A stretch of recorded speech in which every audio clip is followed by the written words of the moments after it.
sobre a tragédia crime em Brumadinho, que completou 4 anos no último dia 25 de janeiro e vitimou 270 pessoas, o Ministério Público Federal encaminhou um processo criminal à Justiça Federal em Minas Gerais contra a Vale e a Tuvisud e mais 16 funcionários. As empresas respondem por crime ambiental e as pessoas físicas por homicídios dolosos. Para falar sobre este assunto, vamos conversar agora com Marcelo Bruno Barbosa, que é integrante do Movimento pela Soberania Popular na Migração, o MAN. Marcelo, um prazer recebê-lo aqui no Revista Brasil TVT. Bem-vindo.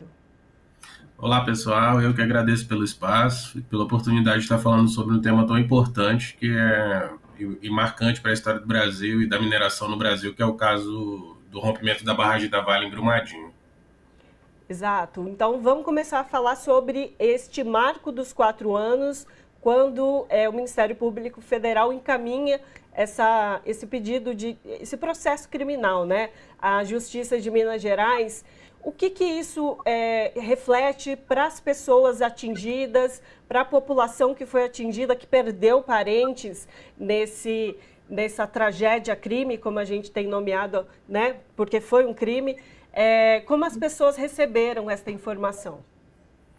Olha, a avaliação que a gente tem feito, conversando com os atingidos e atingidas, não só de Brumadinho, né, mas é importante lembrar que foi um crime que afetou uma bacia inteira, né? São mais de 26 municípios que foram afetados, 200 mil pessoas, então foi uma quantidade, 272 mortas, né? Por mais que o número oficial fale 270, mas tinham 2 mães gestantes, então a gente sempre fala também das crianças que foram assassinadas. Então, como é que eles receberam essa decisão? De 2 formas, né? Uma, positivamente, por 2 questões, por não deixar que o processo pudesse ser encerrado e também pela decisão de dar um pouco mais de celeridade no caso, sobretudo ali com a decisão da ministra Rosa Weber, mas também com preocupação, com angústia, porque precisaram-se 4 anos para a gente ter uma decisão judicial tornando os funcionários da Vale e da Tuvisud réus, assim, né? Então, é um crime que quase prescreveu, talvez um dos mais emblemáticos da história do direito trabalhista, dos acidentes de trabalho, de questões ambientais no Brasil, e quase prescreveu, porque a justiça não conseguia entrar num acordo em qual era a competência para ser julgado, se era no estado de Minas Gerais, se era federal. E só ressaltar, assim, né? Por que eu falo que tem essa dupla impressão, positiva e negativa? Porque a pauta inicial das famílias das vítimas era que fosse julgado na Justiça Estadual, em júri popular, em Brumadinho. Assim, então a gente fica feliz com a decisão da ministra, fica feliz com o oferecimento da denúncia por parte do Ministério Público Federal, porque não permitiu a prescrição, porque vai fazer o processo andar, mas ao mesmo tempo ficamos com essa preocupação de que o processo está muito lento, 4 anos para tornarem réus e não é necessariamente a pauta que foi colocada pelos familiares das vítimas, que eles queriam um júri popular em Brumadinho. Marcelo, tem aí uma crítica, né, de vocês, das lideranças, sobre o Zema, governador, então, lá em Minas Gerais, que alguns recursos foram destinados, né, de forma talvez não esperada, para ser um pouco ainda sutil. Rodonel, privatização do metrô, dinheiro para as prefeituras. Pode citar outras que com certeza talvez tenham aí. Então queria que você falasse sobre a posição do Romeu Zema nesse caso de Brumadinho, né, e o pós ali dessa punição, do dinheiro, do acordo fechado. Para quem está assistindo a gente, acho que é importante para entender os desdobramentos do caso Brumadinho, entender que são 4 grandes frentes de disputa judicial, né? Essa questão primeira que a gente estava falando, que é o processo penal, que é responsabilizar a Vale, a Tuvisud e essas pessoas que foram indiciadas criminalmente, né? Tem isso. Tem a questão relacionada aos danos coletivos e difusos, porque foi um crime que afetou a sociedade como um todo. E aí entra esse acordo que o Romeu Zema fechou com a Vale, né, em 2021. Tem os danos individuais, que são daquelas pessoas ali que perderam suas casas, perderam suas plantações, e aí são acordos e processos judiciais individuais entre as pessoas e a empresa. E também tem as questões das multas ambientais, né? Então são 4 grandes frentes. O que o Zema atuou nesse acordo foi em relação aos danos coletivos e difusos, né? que é como a sociedade em geral, como o estado de Minas Gerais em geral, foi impactado pelo rompimento da barragem. Então, o que acontece? Até então, o processo corria, tinha sido feita uma denúncia pelo Ministério Público, Defensoria Pública, e o processo corria na via judicial, estava na mão do Dr. Elton Pupo, nos tribunais de primeira instância aqui de Belo Horizonte. E aí, em 2020, final de 2020, início de 2021, o Zema monta uma força-tarefa para tentar fechar um acordo com a Vale e dar fim a esse processo pelos danos coletivos. Qual o problema? Esse acordo ele foi construído sob sigilo de justiça e sem escutar essa quantidade enorme que eu falei para vocês de pessoas atingidas aí ao longo da bacia do Rio Paraupeba. Foi um acordo que a gente só teve conhecimento do conteúdo dele quando ele foi divulgado, já na sua assinatura. E aí que a gente toma alguns sustos, né? Que basicamente a maior parte dos recursos do acordo é aplicado fora da região atingida, como você falou. Obras que a gente não está questionando a importância das obras, mas a gente está dizendo é que elas não melhoram em nada, não reparam em nada as comunidades que foram atingidas. Então, é metrô em Belo Horizonte, que não está na área da bacia, é metrô o Rodoanel, na região metropolitana de Belo Horizonte, é uma PEC que o Zema criou de forma eleitoreira, né? Enfim, nas vésperas das eleições, para destinar recursos que não estão sendo fiscalizados para as prefeituras de Minas Gerais. Então, assim, a avaliação que a gente faz, para resumir, né, é que da parte do Zema, a construção desse acordo foi puramente eleitoreira, e da parte da Vale foi para diminuir os riscos jurídicos junto aos seus acionistas, porque quando fechou o acordo, a Vale fez o primeiro comunicado dela através da sua diretoria de relação com investidores, dizendo: podem investir que o risco de Brumadinho nós já sanamos com esse acordo. Então não teve preocupação com reparação, teve preocupação eleitoreira e preocupação em segurança jurídica para a empresa. E, Marcelo, havia uma expectativa de uma inauguração de um memorial às vítimas de Brumadinho. Aliás, como você disse, é mais que Brumadinho, né? A gente nomeia Brumadinho porque assim ficou conhecido.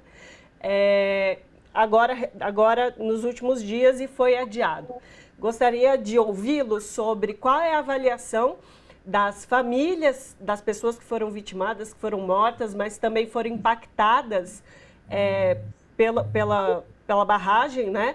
E sobre esse memorial e avaliar esse adiamento desse memorial. Gostaria de ouvi-lo sobre isso. Então, primeiro, assim, fazer uma saudação à Avabrum, que é a Associação dos Familiares das Vítimas de Brumadinho, né? Porque eles que têm acompanhado aí desde o início esse trabalho de construção, não só do memorial, mas de todas essas ações aí enfim, relacionadas à memória, à justiça, ao encontro, sobre as vítimas, né? Que aí também é uma coisa importante da gente dizer. Passaram-se 4 anos, para quem não sabe, e ainda tem 3 corpos que não foram encontrados, né? Tem três encontros aí, 3 famílias que choram, que ainda estão passando essa dor. Sobre o memorial, essa foi uma ação construída e tocada pela Vale, mas olhada de perto ali pela Avabrum durante todo o processo de construção. Porém, agora, o que a gente tem conversado com a turma da Avabrum é que agora, já nas vésperas da inauguração, houve um imbróglio, porque a Vale queria ser a gestora do memorial. Queria dar a linha política, queria dar a linha de como... E os familiares não aceitaram, e é super justo, assim, como assim? Você vai colocar a empresa responsável pelo assassinato dos seus, gerindo aquele espaço que deve ser um espaço de memória, de cuidado e tal, e que deve ter a cara das famílias, deve ter a cara da região, a diversidade ali da bacia do Rio Paraupeba.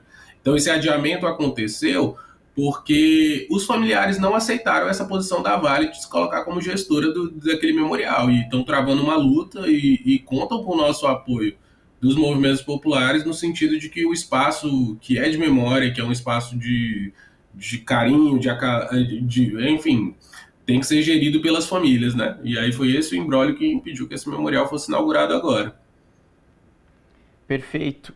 Só mais uma pergunta antes de terminar a nossa entrevista, Marcelo. Queria que você só relembrasse aquela cena que é trágica, mais que trágica, é lamentável.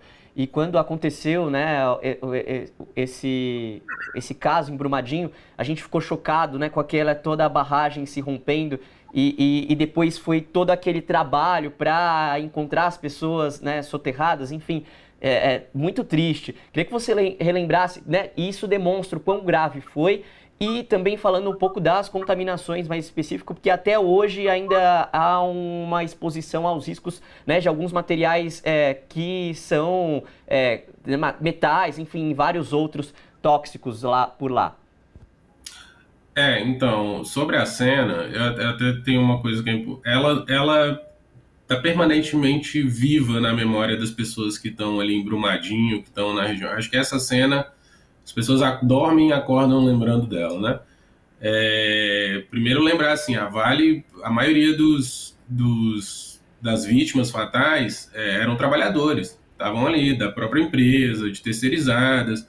Assim, isso já mostra um pouco assim qual que é o perfil de atuação, né? Você construir um restaurante embaixo de uma barragem de rejeitos, onde as pessoas estavam almoçando, né? Um dia normal, assim, as famílias saíram para trabalhar e não conseguiram voltar para suas casas, não conseguiram voltar para seus filhos, para seus pais. Então, a gente vendo ali os pataxós e os pataxó ranranran, que são os indígenas que estão ali em São Joaquim de Bicas, que é um município logo vizinho a Brumadinho, chorando com os peixes mortos no rio naquele dia. Então, assim, a cena foi terrível, né? E ela está muito viva ainda hoje. Por isso que tem essas ações aí no dia 25, mas não só no dia 25 de janeiro, de tentar não deixar que essa história seja esquecida, como a gente também não pode esquecer Mariana, como a gente não pode esquecer inúmeros outros casos aí de violações que a mineração vem cometendo no Brasil e na América Latina, né? Então, sobre a questão ambiental e saúde e etc., é bom a gente ressaltar que trata-se de um crime continuado e que vem se aprofundando, né? Sobretudo nos últimos 2 anos, teve várias enchentes grandes aqui em Minas Gerais. Em 2022, uma das maiores das últimas décadas, que afetou a bacia do Rio Paraupeba. Então, todo o rejeito que estava no leito do rio, ele revolveu, invadiu a casa das pessoas. Várias pessoas tiveram que ter contato com aquela água contaminada. Então, foi terrível a situação. Então, casos de dermatite, enfim, várias outras situações que aconteceram. Tanto é que a Fiocruz, e aí para achar isso na internet é fácil, a Fiocruz fez um estudo em Brumadinho e constatou índices altíssimos de contaminação de arsênio, manganês, metais pesados no sangue, inclusive de crianças que nem eram nascidas na época do rompimento, né? Então isso mostra aí o problema, mostra o grau de contaminação e os danos ambientais e sociais que foram deixados de herança pelo rompimento da barragem. Então está aí mais um desafio, né? E aí esse acordo, só para fechar, esse acordo que o Zema assinou colocou, inclusive, a responsabilidade da reparação ambiental nas mãos da Vale, né? O acordo que foi fechado foi 5 bilhões para a reparação ambiental. O problema é que o plano de reparação, quem construiu foi uma empresa que já presta serviço para a Vale há anos, em outros casos, e quem vai dizer se o meio ambiente foi reparado ou não é a própria empresa. Perfeito. E aí o Marcelo citou um estudo da Fiocruz Minas com a UFRJ, era uma primeira parte ali que fala sobre essa exposição. Obrigado, Marcelo Bruno Barbosa, membro, integrante do Movimento pela Soberania Popular na Mineração UMAN. Obrigado por conversar com a gente aqui no Revista. Eu que agradeço.